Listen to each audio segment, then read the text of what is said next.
I knew that thou wouldst allow these humans to corrupt thee.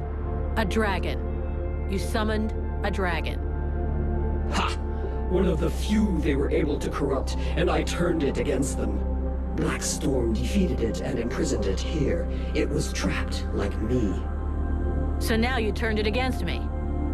It is thee who has turned against me, abandoning me here, left to pay the price for each and all of thy errors in thy stead, whilst I did all I could to help thee to return. And so it is, I am come to the end of my strength. An empty shell o'ertaken with rot. I did not wish to harm thee, but I no longer am master of all that I do.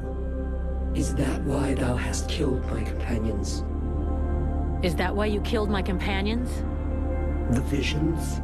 Speak rather to thy human half, for that is who hath invoked them, with its fear and its regrets. Thy companions never traveled through the breach. So it comes to this. You and me. It's time we ended this. Ha! It is all I have awaited. Remove these accursed lances from me, and let the world heart become whole once more.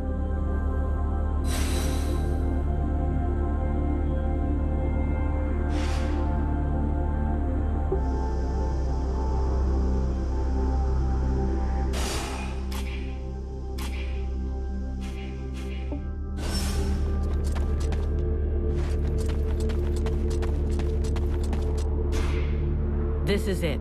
The World Heart. You didn't think I would make it, but here I am. So, did your books prepare you for this? No books can prepare you for this vision, but they can help you to know what to do here. You stand at the crossroads of the world's destiny. And do you know what you must do? No. I have absolutely no idea. You came to rescue me, even though it meant risking failure in your quest. I want to try to help you. I know you will do all that is in your power to save Vertiel. This world must be rid of the Ice Lords. You must destroy their link with the World Heart. But beware of letting the demon return to the heart. He will destroy all who live. It will take us longer to rebuild the world without it, but we can do it. This is it. But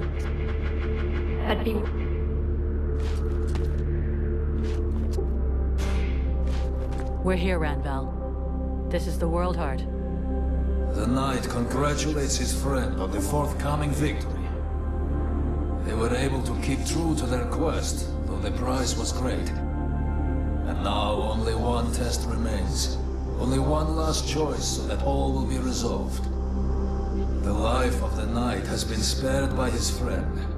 Now it is the fate of the world that is at stake. The faithful friend will remember her duty. The Ice Lords must perish.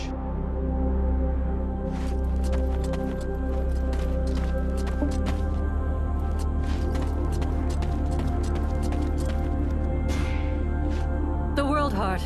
We made it. Much blood was spilled to bring us here. Let us make sure it was not in vain. Now you are faced with a difficult choice. You have saved the soul of my prince, and thereby that of my entire people. It is possible to do the same for all of Vertiel, if you can get rid of the Ice Lords. The flame will burn bright and new, and the necromancers will be the first into the fire.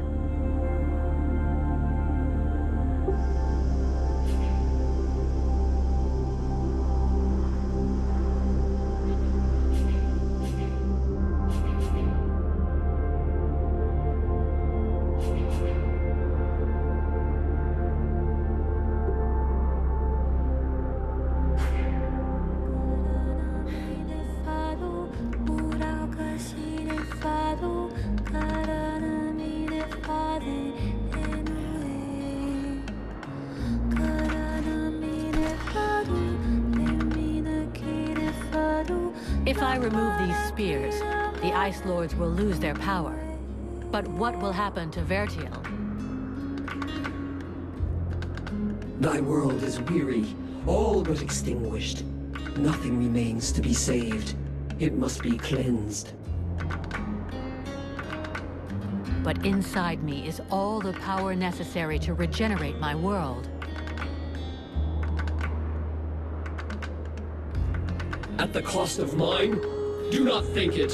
Vertial needs the world heart. Thou canst not sacrifice it thus. There are still dragons, and the necromancers will be destroyed. The fire of the world heart is not completely out. It will burn bright again, in time. But without us, I forbid thee to do this. I will not die for thee.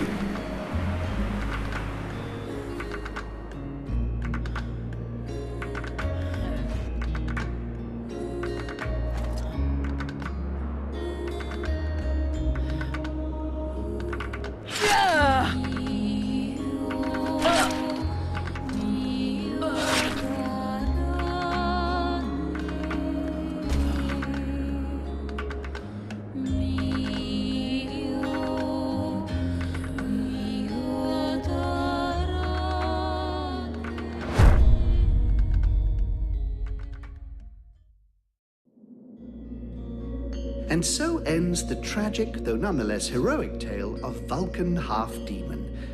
I confess I may have romanticized some aspects of the story, though in my defense, I shall always have something of a soft spot for our dear Vulcan. By releasing the World Heart's energy to the surface, she sacrificed herself in order to heal Vertial and bring an end to the long winter. Ill-prepared for such a powerful energy surge, the Ice Lords were instantly reduced to cinders. I can tell you, no tears were shed at that funeral. Of course, it was only a few centuries before other would-be mages attempted to follow in their footsteps, though what wonderful centuries they were. With Captain Buffalo leading them, the Freeborn Blades legend grew, and they flourished for a time. Sadly, the legend of Buffalo's immortality proved less than accurate, and after 27 battle wounds and another 40 or so years, he eventually died in his bed, to the great sadness of the 3 charming young women who were sharing it with him at the time. Edwin's corpse was mutilated and burned by the command of King Relmar. Such a waste. I remember being quite disappointed at his decision, as I had hoped I might be able to inhabit her body. It had been an absolute age since I was last inside a woman. To no one's great surprise, Relmar proved to be a formidable monarch. Strong, just, and loved by all. He returned a sense of pride to the elves that the war had stolen from them. He often spoke of how much he missed his outlaw years while being forced to sit through long meetings and dealing with political wranglings. But he was greatly helped by the knowledge and wisdom he gleaned from Arundel's Soul Stone, and he went on to found his own dynasty. The Red Scribes... Oh, really? Don't get me started on those imbeciles. Nonetheless, it would be uncouth of me not to mention how heartbroken young Sybil was by Vulcan's death. Proud to have fought alongside such a courageous companion, the beautiful young scribe lifted her head high and transformed her grief into purpose. She quickly gained the respect of her peers and was elected chief scribe shortly afterwards, when Liestas died quite suddenly. Apparently, the fool succumbed after having imbibed a large quantity of a somewhat questionable nectar that he and his doctor had invented. And as for myself, well, my goodness, I fear that is an extremely long story, and you would quite literally die of boredom before I finished the telling of it. But you see, that's what I like so much about mortals. Their stories last just about the right amount of time, give or take a few decades, and then they're done. And then they come around again. One thing is certain, I have all the time in the world, so who knows? I may get to tell you other tales, if you live long enough. Toodle-pip.